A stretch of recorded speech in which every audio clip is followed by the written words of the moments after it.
Fellow traders, 'tis I, TheRumpledOne, coming to you on Tuesday, May the 12th. The year's 2026. Let's talk trading.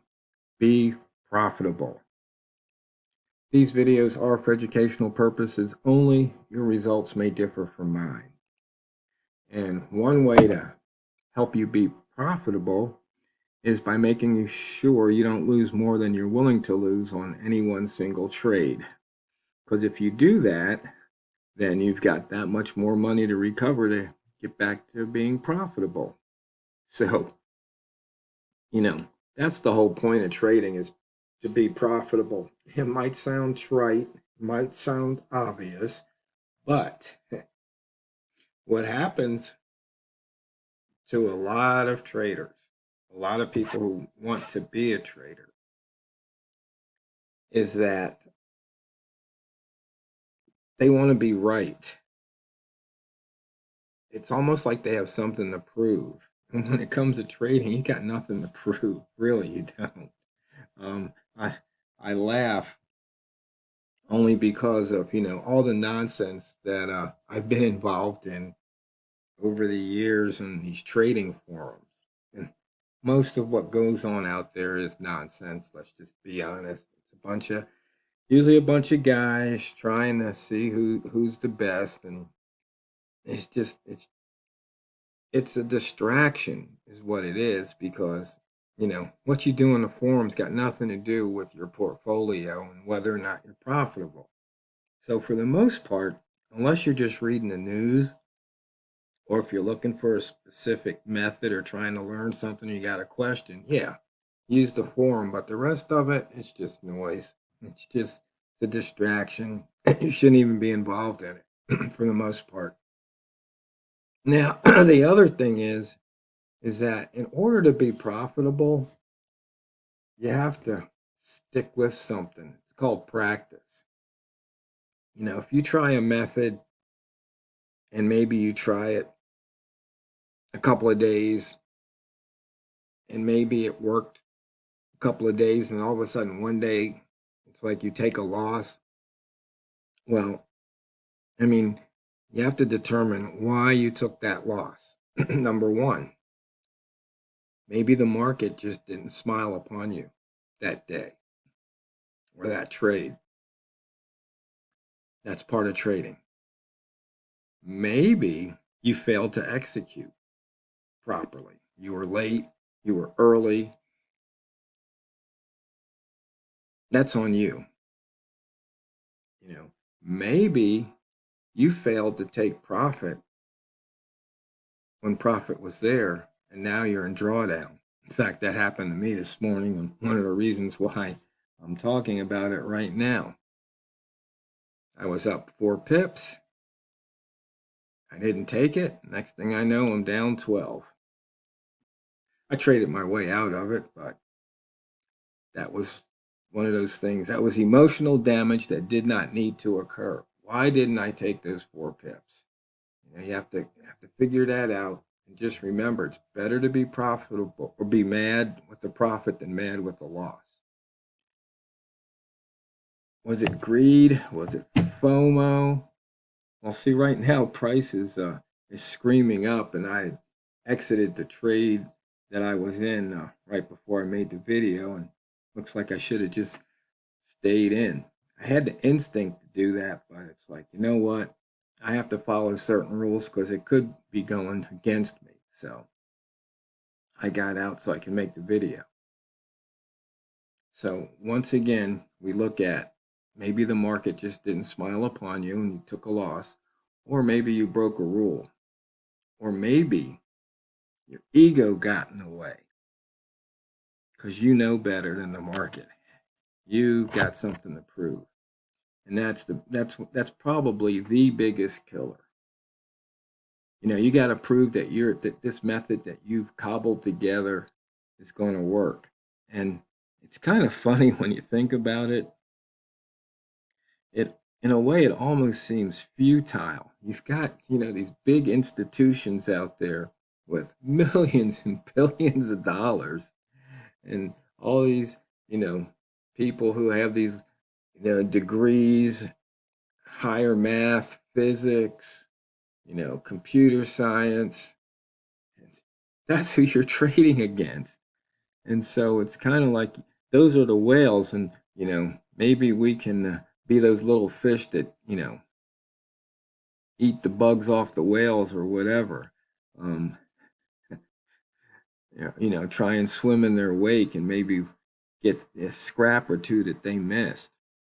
But it's just really funny. At least I have to laugh when I think about it, because it's like it's a rigged game and it's rigged against you. That's for sure.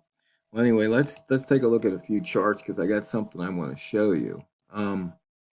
Monthly, right now on the pound, we're 68 pips below the monthly open, 124 off the high, and 31 off the low.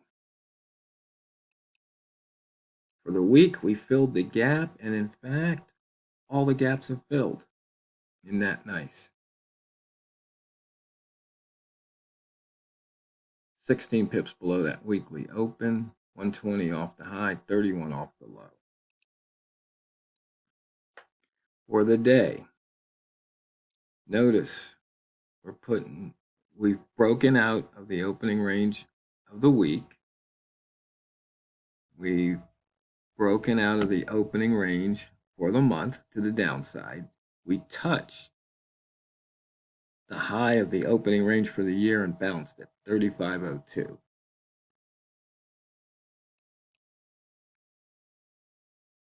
And for the year, 76 pips above the yearly open, 336 off the high, 374 off the low. So you can see we're right near that yearly midpoint.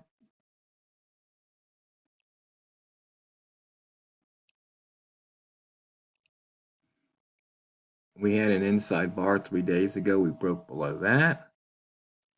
We broke below the weekly inside bar from last week, but we pulled up.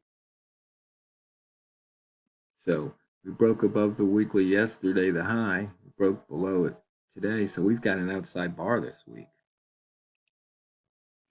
108 pips on the day. The pound yen is leading the pack at 146. That's the beast. The new beast, the pound New Zealand's at 120.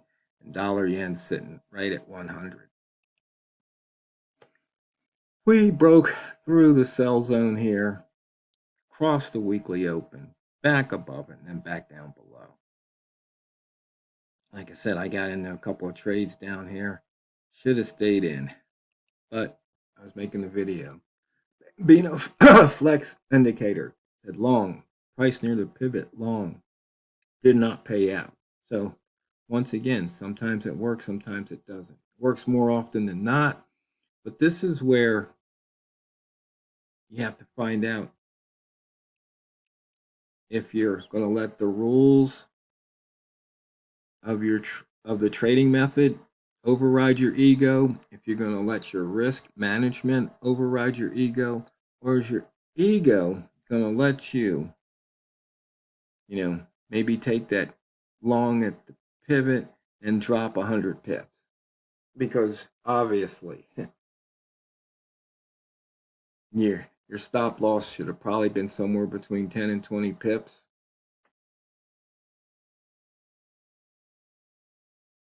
25 at the most, because let's see, or maybe 30, because we're at 136.04, so the next psychological would have been 135.75. If you see it break that level, it's like, because we started here, this H4 candle.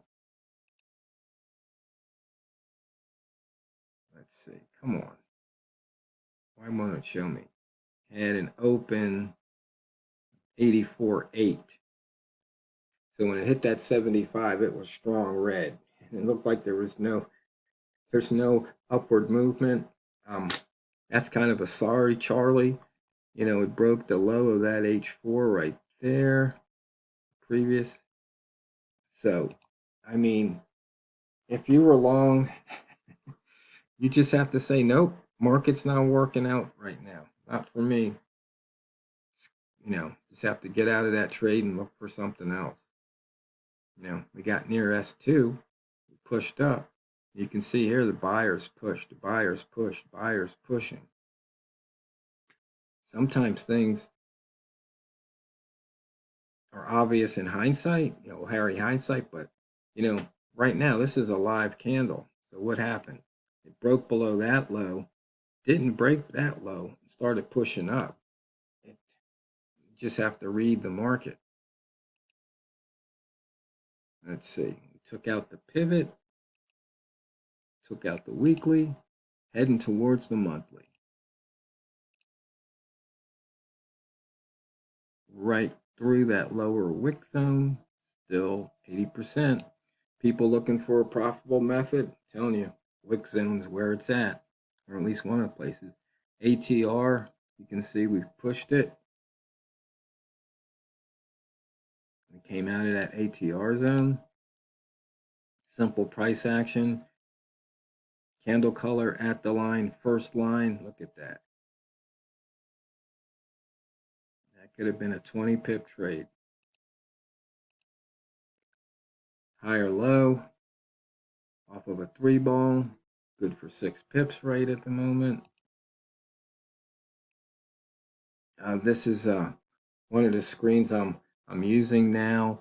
It's it shows the M30 candle with the wicks, and this is my then I can show open trades or closed trades, but this is my demo account, so I don't have any trades to show. And this is what I wanted to show you.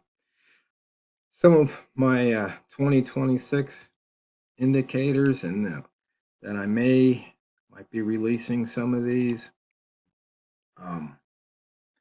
The one to really check out is my play-by-play. And what it does is, I've been writing a bunch of indicators, but it's like you have to interpret it. So make the indicator interpret it. So right now it says price remains rotational with no clear directional commitment. Wait. And so how I've been trading this is buy, sell.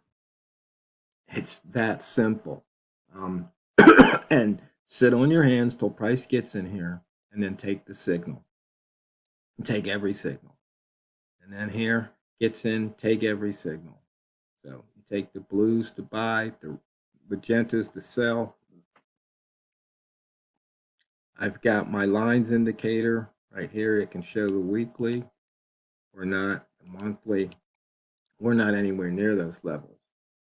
I have candlestick patterns, tells you buy, sell, depending on the pattern, but you have to trade your chart. So I'm on M1 star, so it's telling me to wait.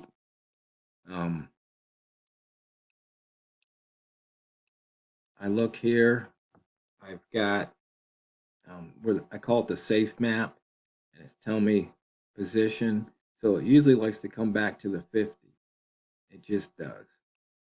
And so that's a good place to exit, especially if you get a reverse signal.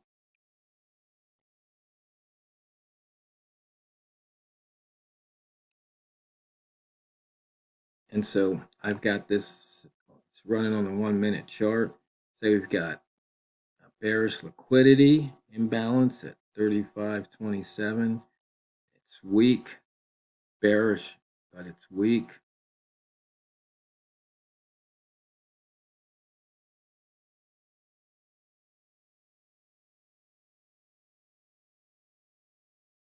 And so now we've got a new message here.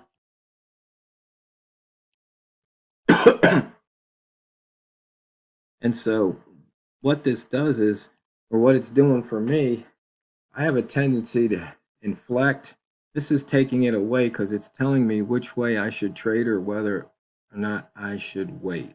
So, fellow traders, fastest 15 minutes of trading is just about over.